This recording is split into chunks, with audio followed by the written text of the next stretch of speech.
Sejam muito bem-vindos, muito bem-vindas ao nosso Papo Clia, nosso espaço para conversarmos sobre psicologia, saúde e educação. Gente, o papo de hoje está interessantíssimo. O cuidado com gestantes e puérperas. Interessante, não é? Para conversar conosco, convidamos a diretora-geral da CLIA, a doutora Ana Paula Magosso. Tudo certo, doutora Ana? Tudo sim, Thaís, obrigada. E você? Obrigada, tudo bem também. E temos ainda a presença da terapeuta ocupacional e gestora da Clínica de Especialidades da CLIA, a Virgínia Nozella. Seja muito bem-vinda novamente, Virgínia.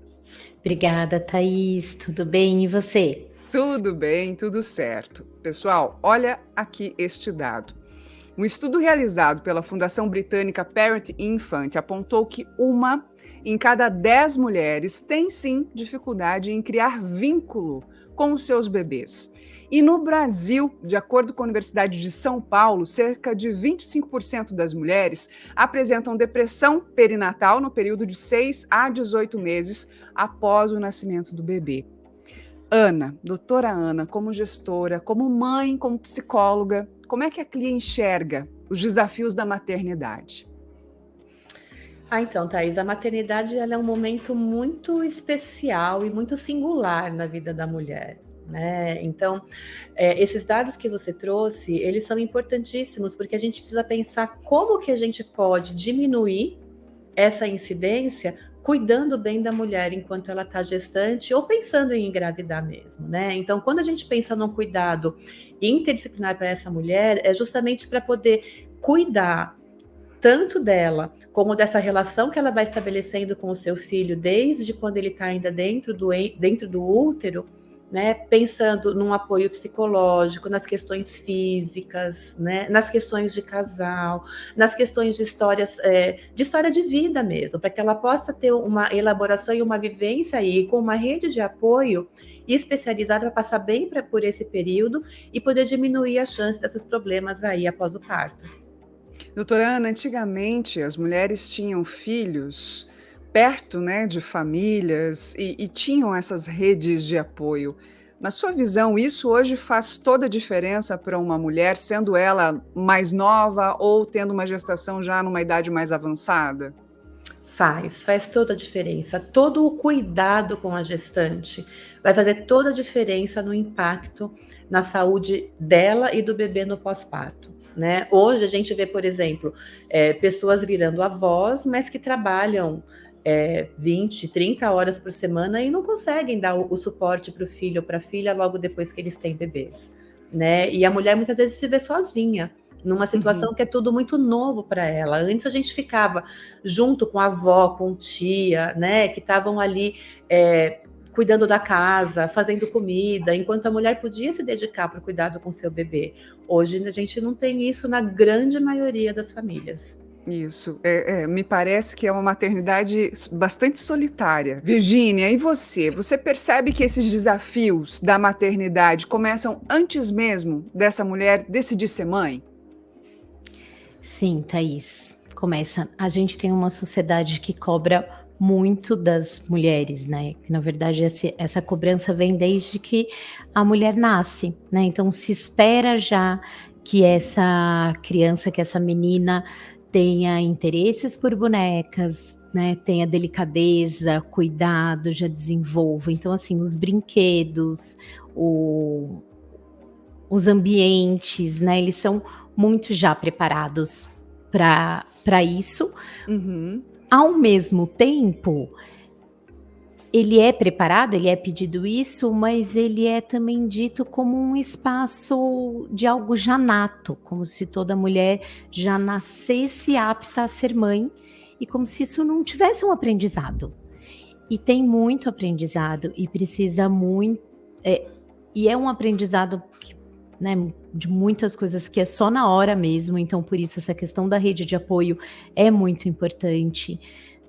As mulheres têm muita dúvida, têm muitas inseguranças, hormonalmente também é um momento, né, depois que pariu, que tá tudo muito bagunçado, e então assim, se espera que saiba e que já saiba assim, sem... Tudo. Tudo. Que saiba tudo e que queira muito, né? Essa é a Exato, esse era expectativa. outro ponto, né, e que queira, e não são todas as mulheres que querem, e acho que a gente vem num passinho aí de formiguinha na sociedade trabalhando para entender que isso é uma escolha, né, e que isso pode ser uma escolha e que isso é um direito também de escolha, né. E a Clia Aurora, Ana, pode ser esse espaço de acolhimento para as mães? Comenta um pouco para a gente sobre o trabalho específico da Clia Aurora. Sim, Thaís, a Clia Aurora ela foi toda pensada justamente para ser esse espaço de acolhimento para aquelas que já são mães, para aquelas que estão se começando, né, a entrar em contato com a maternidade ali durante a gestação e para aquelas que querem ser mães. Então, a gente preparou um espaço interdisciplinar, ou seja, com especialidades, com profissionais de diversas especialidades voltados para cuidar da mulher nesse momento e dar o apoio que ela precisa, né? E como a Virgínia falou, que traga aprendizados para ela antes, durante e depois do parto, porque o que a gente vê por aí, né? Nossa, a maternidade é super romantizada, né? Ninguém fala das dificuldades. A mulher, como a Virgínia falou, não é inato da mulher saber o que fazer diante de um bebê que chora. Isso é uma coisa que vai se aprendendo na relação e que depende muito da história dela, do desejo dela, de tantas coisas. Então, são profissionais que estão prontos ali para ajudá-la, para ensiná-la, para apoiá-la, para validá-la, né, das mais diferentes formas. E esse apoio é desde a hora, por exemplo, se eu precisar, se eu tiver dificuldade em decidir se eu quero ser mãe, eu posso procurar o trabalho da Clia Aurora? Sim, deve, né? Porque a gente tem uma cobrança muito grande da sociedade que a gente tem que querer ser mãe. A mulher que não quer ser mãe, ela se sente ainda um extraterrestre, né? Diante das demais, que é como se fosse obrigação querer ser mãe. E lidar com isso não é fácil. E aqui a Aurora está preparada para te ajudar nesse sentido.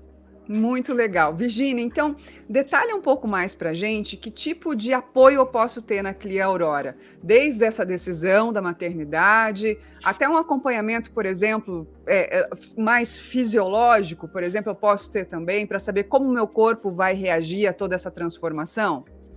Sim, pode sim.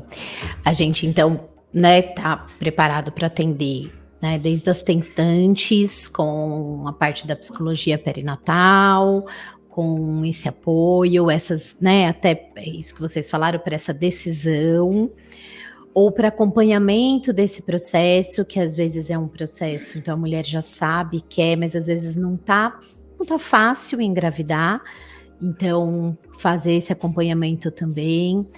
Se a mulher precisar de fertilizações, né, então tá também na parte psicológica acompanhando esse processo para facilitar, assim como também estar acompanhando na parte da fisopélvica, que dá para, né, que já tem trabalhos de preparações, e a parte nutricional também, porque tem também toda uma pode através dos alimentos, né? Então, alimentos que são menos inflamatórios para o corpo, ajudar principalmente para as mulheres que estão tentando fertilizações.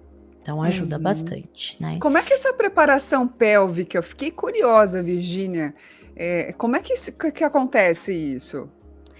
A fisioterapia pélvica vai estar trabalhando a parte muscular, a parte pélvica ali, né? E então, assim, a mulher que deseja estar cuidando dessa musculatura para evitar problemas, né, de uma incontinência urinária depois, né? Que existe, né, doutora Ana? Como tem a questão da incontinência urinária, como pega para muitas mulheres. E, gente, isso não tem a ver só com idade, não, viu? Mulheres mais novas, inclusive. O trabalho com o assoalho pélvico ele é muito importante, né? Porque além de você se proteger contra a incontinência urinária, você prepara toda essa região para o parto.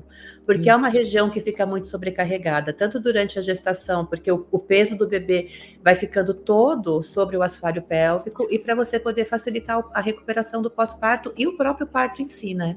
Sim, a parte também, né, da musculatura abdominal toda também, né, que precisa estar preparada ali forte, né? É que é bom, né, que esteja preparada forte, facilita depois também para a recuperação, evitar uma diástase, né?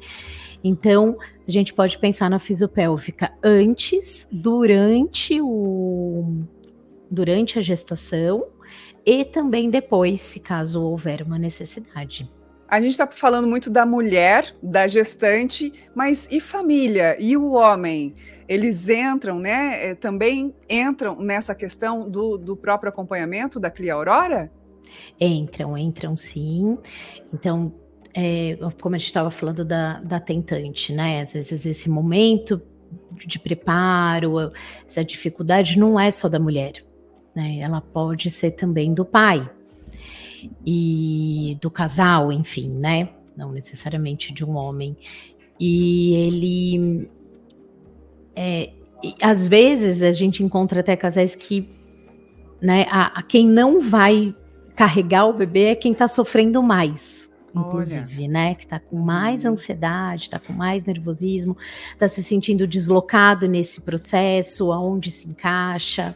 Então, a gente está preparado para terapias individuais, né, para os dois, também terapias em grupos e também terapia em casal. E no pós também há um atendimento, a gente sabe disso, tanto para aleitamento, viu, gente? Tanto para um luto, não é, doutora Ana? De quem perde o bebê também. Sim, que é um momento muito difícil esse, né? E eu acho que esse pós, ele é importante tanto quando você tem uma perda, como você tem o próprio bebê, porque você vai trabalhando justamente essa questão da vinculação e as expectativas, né? Amamentar não é fácil. Quem é mãe e já amamentou sabe que amamentar é difícil no começo, pode ser muito prazeroso, mas também pode ser muito difícil. Então, esse apoio em todos os sentidos, ele é fundamental.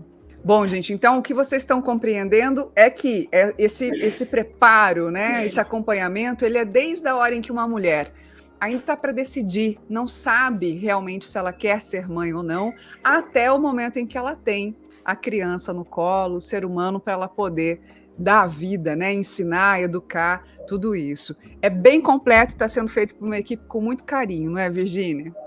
Isso mesmo, né? Desde o espaço físico preparado, né? Com as necessidades para os apoios individuais, para a família, né? Em grupo, porque também é bem importante, como a gente falou no começo, essa questão da rede de apoio. Às vezes a gente não tem mais as grandes famílias apoiando, né? Onde você tem uma prima, então você também tem um espaço para você encontrar outras gestantes, outras tentantes, outras pessoas, enfim, e construir essa rede de apoio.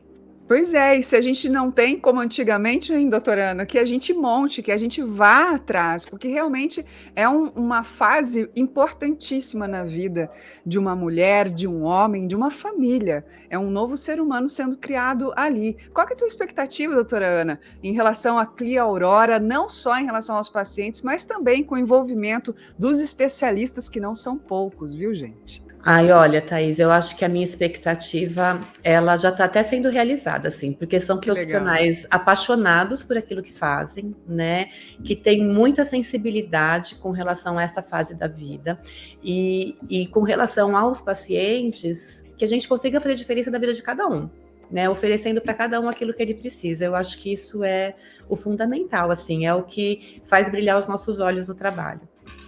E saber, né? Saber que existe essa possibilidade de ter uma rede de apoio é fundamental para toda mulher que decide ter um filho. Quero agradecer demais a Virgínia Nozella, novamente aqui conosco. Obrigada, Virgínia. Imagina, Thaís, obrigada. Eu que agradeço, né? E pode me chamar para os próximos. Tá bom, tá certo. Doutora Ana Paula, obrigada e te encontro no próximo Papo Clia, hein? Até mais, gente. Até mais. E para você saber mais sobre os nossos serviços, só acessar o nosso site www.cliapsicologia.com.br. Temos as sedes, lembrando, Santo André, Piracicaba e Campinas. Também temos todo um trabalho online e você ainda nos acompanha nas nossas redes, sempre com o perfil lá, Clia Psicologia, Saúde e Educação. Acompanhe. Um grande abraço. Tchau, tchau.